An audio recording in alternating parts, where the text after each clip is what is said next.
ನಾವು ನೀವೆಲ್ಲ ಮನೆ ಕಟ್ಟಬೇಕಿದ್ರೆ ಮಣ್ಣಿನ ಇಟ್ಟಿಗೆ ಬಳಸ್ತೇವೆ. ಆದರೆ ಇಲ್ಲಿ ನೋಡಿ, ಇದು ಬೆಳ್ಳಿ ಇಟ್ಟಿಗೆ. ಇದು ಯಾವುದೋ ಆಗರ್ಭ ಶ್ರೀಮಂತರ ಮನೆ ಕಟ್ಟೋಕೆ ತಯಾರಾಗಿರೋ ಇಟ್ಟಿಗೆ ಅಲ್ಲ. ಬದಲಿಗೆ ಕೋಟ್ಯಂತರ ಹೃದಯಗಳಲ್ಲಿ ನೆಲೆಸಿರೋ ಸಾಕ್ಷಾತ್ ಶ್ರೀ ರಾಮಚಂದ್ರನ ಗುಡಿ ಕಟ್ಟೋಕೆ ಸಿದ್ಧವಾಗಿರುವ ಬೆಳ್ಳಿ ಇಟ್ಟಿಗೆ.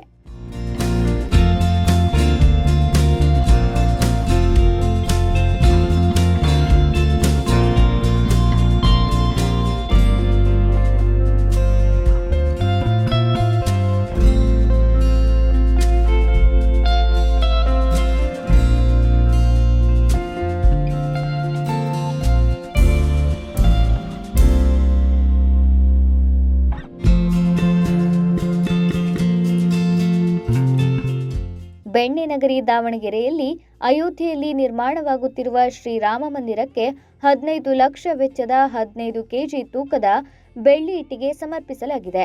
ದಾವಣಗೆರೆ ಸಮಾನ ಮನಸ್ಕರ ಬಳಗ ಈ ಬೆಳ್ಳಿ ಇಟ್ಟಿಗೆ ತಯಾರಿಸಿದ್ದು, ಬೆಳ್ಳಿ ಇಟ್ಟಿಗೆಯಲ್ಲಿ 1990ರಲ್ಲಿ ರಾಮಜ್ಯೋತಿ ರಥಯಾತ್ರೆಯಲ್ಲಿ ಹುತಾತ್ಮರಾದವರ ಹೆಸರು ಕೆತ್ತಲಾಗಿದೆ. ಹುತಾತ್ಮರಾದ ಅಂಬರೀಶ್, ರಾಮಕೃಷ್ಣ ಸಾವಳಿಗೆ, ಚಂದ್ರಶೇಖರ ಸಿಂಧೆ, ದುರುಗಪ್ಪ ಬೇತೂರ್ ಸೇರಿ 8 ಜನರ ಹೆಸರು ಬೆಳ್ಳಿ ಇಟ್ಟಿಗೆಯಲ್ಲಿದೆ.